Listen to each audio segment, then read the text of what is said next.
everyone. Thank you for joining Talking with EDU Thompson. Today, I'm very excited to have with me three leaders that are doing a lot in their districts to not only build their pipeline, but also make sure that they're maintaining it through a pandemic. So right now, let's start by talking to our leaders. So I'd love to hear from you all. What steps are you taking to build a principal pipeline? So great question. I think that this has been a journey for us.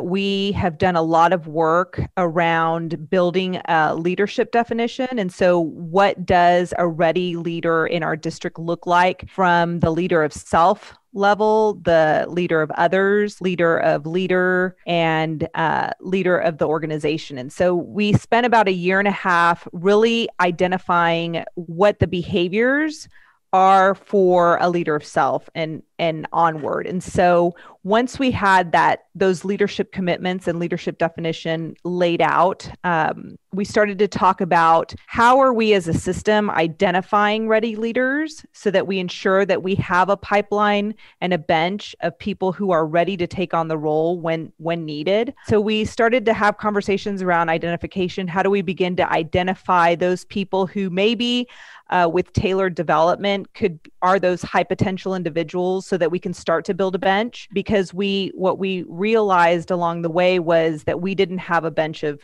individuals that were ready to take on the next role. And so we needed to think about how we were developing the individuals in our system. So we created a identification process where principals are identifying individuals who they feel that are on their campus and with tailored development could be ready to take on a principal role or an AP role within a year. And so we had calibration conversations with all of our principals around that. And then through that high potential work, we created specifically developed tailored programs for each individual so that we could get them on the trajectory and start to build that pipeline. While we were doing that, we also realized that there was a need for the rest of the individuals who aspire in our system, but perhaps need more than 1 year of development. And so we started to build out what should that cohort development look like, and what can we provide aspiring leaders in our system so that they can start to develop in those ways. And so it was kind of a two-prong system around our high potential tailored development and then our cohort type of experience. We also looked at selection. How are we selecting individuals to ensure that the right person was hired for the right role? So we worked a lot on building transparency in our selection process and really building out a calibrated selection process, which we have on our website as well, so that anyone coming to our district really could understand what are we looking for and how does it align with our leadership commitments. The next piece was about, once we had the right principal in that role, how do we continue to develop them and support them? So we hired a managing director of schools, and we are hoping to hire 2 more of those. So we didn't have a principal supervisor in our system. We had central office leaders that were supervising principals, but we didn't have anyone that was purely dedicated to supervising our principals. And so we created a system to a principal supervision as well. So it really has been a journey that we're still continuing to tweak and progress monitor and continuously improve, but it's definitely started to improve our system as a whole. Okay, I'll piggyback off on what you said. I think one of the things that's interesting is our district being much smaller, we're able to get into the classrooms at the central office much more frequently. So we really have a good idea what teachers have those capabilities, have those qualities of maybe being leaders. We work a lot with UNC Wilmington, East Carolina University, Mount Olive College. They kind of grow that pipeline. Anytime anybody's doing an internship, we're on board in our district, bringing people in because they maybe want to stay here. I'll give you an example.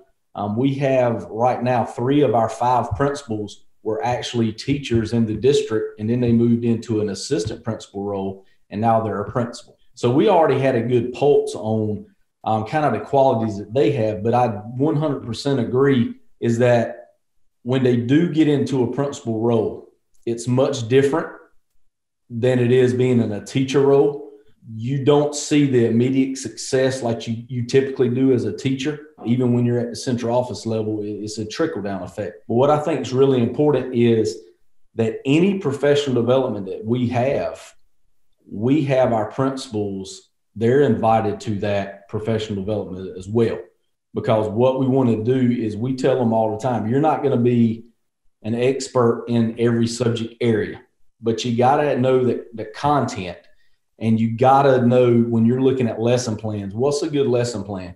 Because when you're giving them feedback on an observation tool, you really need to be able to give them honest and accurate feedback in order for them to grow.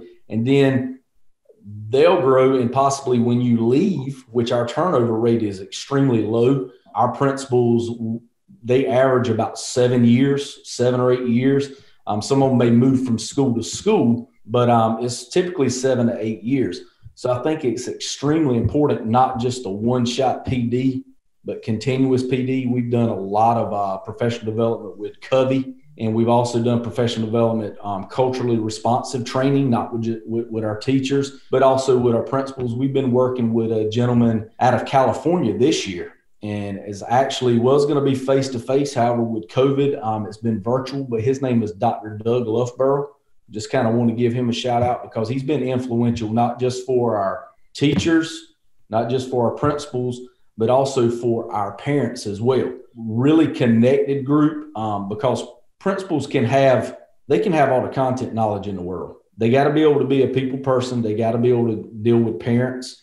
And so making those connections, and we have a lot of small schools that are in tight-knit groups. So if we can help out with that as well, because parent engagement, especially at this time, is so, so very important. So that's the kind of way we're looking at building that pipeline, kind of a continuous progression, because we know we cannot offer the same supplements that other districts can due to our tax base. So we know when we see a master teacher, we start having conversations. How can we move them into a role where we can keep them and grow them? So we kind of try to grow from within.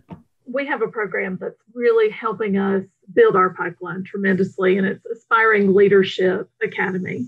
And it's self-selected, but the folks who apply to that, generally teachers, academic facilitators, and then occasionally somebody who is a first-year assistant principal will apply for that as well. But throughout that program, it's a year long, and we try to give them experiences that they can see the big picture of the district, that they get some inside. We spend 4 days during the summer in each of the departments. So they might do a school construction visit. They spend time around budget. We talk about school improvement plan development from the principal's viewpoint, the human resources side.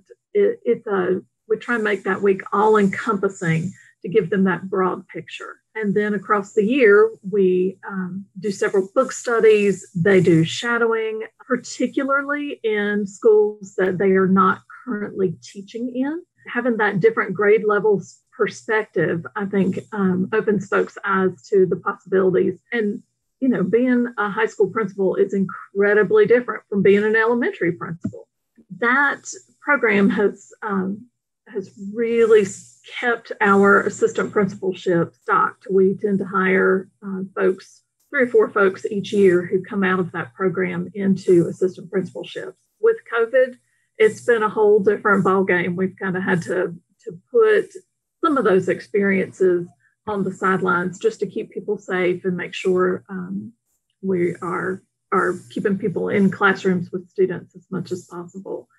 But the AALA is what we call it, and that really has benefited our district overall. Even folks who participate who are not going into an assistant principalship immediately go back to their schools with a greater understanding of how the district works, and that shifts the culture in their buildings a little bit as well. We're in a position where many of our central office staff are getting ready to retire. We know that we'd like to look from within for those positions, and we'll have several principals who move into those slots this year to keep that that consistency and that culture of excellence, we do a lot of promotion from within. So we're constantly trying to make sure that we've got the right people in the, to use the good to great metaphor, the right people in the right seats in the bus, and just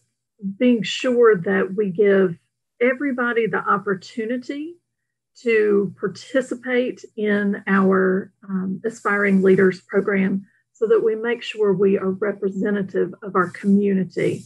That's a piece that we struggle with sometimes, to make sure that students see teachers, they see administrators, they see principals, everybody in a seat in the district that represents and reflects them as a student and their culture.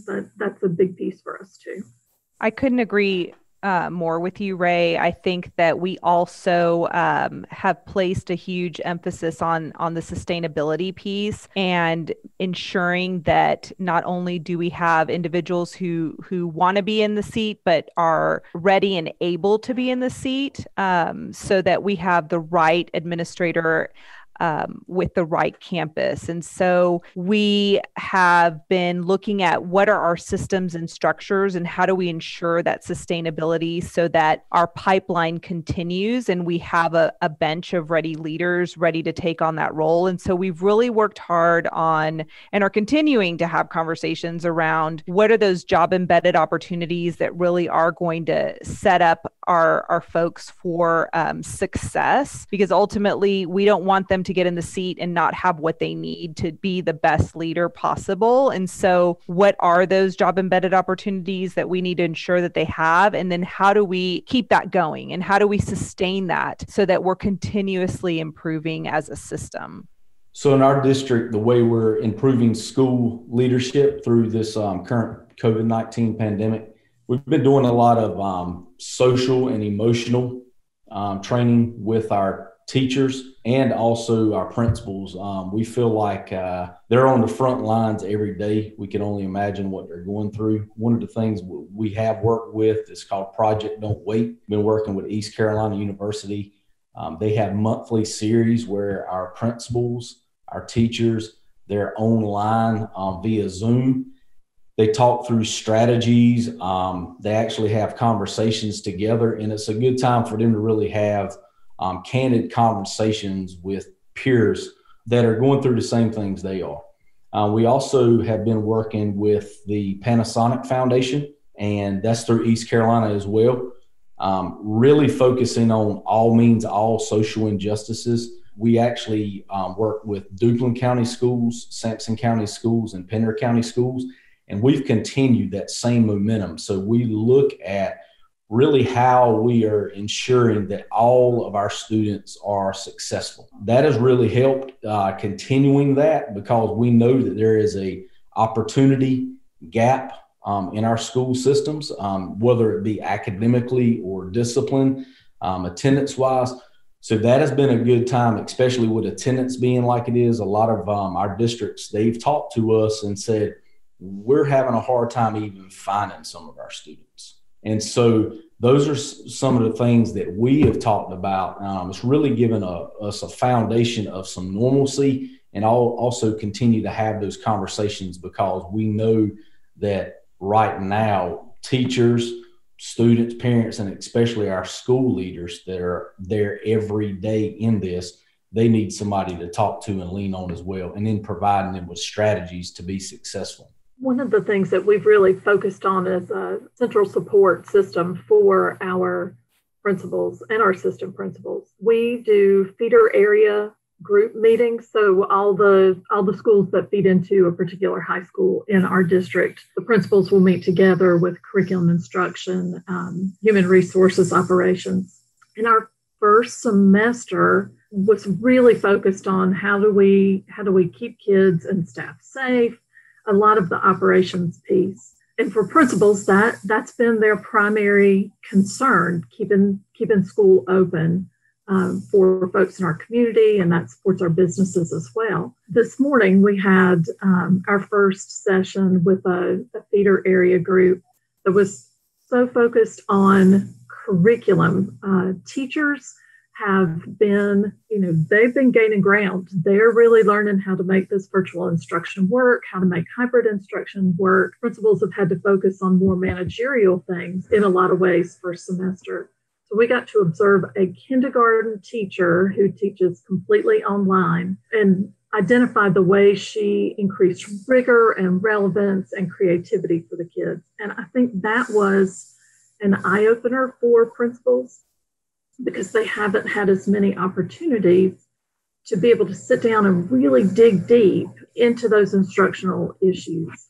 And I think that has gone really smoothly. Our curriculum department has done a great job helping people understand first semester the learning management systems and getting principals up to speed and comfortable with all of those, as well as our teachers. And now it's about really making sure that instruction is top-notch every day, and allowing principals to be able to coach and support that has been really important. In August, we launched work with the New York City Leadership Academy. Now they are the Leadership Academy. So we've done a lot to really build a district-wide definition around equity and what does that mean and how do we ensure equity across our district. So that has pulled principals into peer groups that they're working with a consultant on a monthly basis to really have conversations and dig deep around what does equity and what should equity look like in our district. We've also had continuous conversations around what we call the 3 R's, which is, how are we responding? How are we talking about recovery? And how are we looking at reinvention? So we know that we will never go back to what it used to be. And so how are we reinventing to now meet the needs of our kids and address this COVID gap or slide that some people are referring to it as? And so we think about how, as a campus leader, are you thinking about reinvention, and how are you preparing staff and having conversations with staff so that you can drive towards that? And so those are continuous conversations that aren't answered in one day. They're continuous, but we're ensuring that they are happening and that we are part of that conversation and at the table so that we can support our principals through that as well. My 3 takeaways from our conversation about building principal pipelines are: 1, make sure you have a definition and a profile of a leader. 2, you want to make sure to provide opportunities and a trajectory for leaders so they can grow themselves within your district. 3, immerse aspiring and/or potential leaders into experiences to make sure it's the right fit for them. This also allows them to see the bigger picture. Thank you so much for joining Talking with EDU Thompson. I look forward to learning and growing with you next time.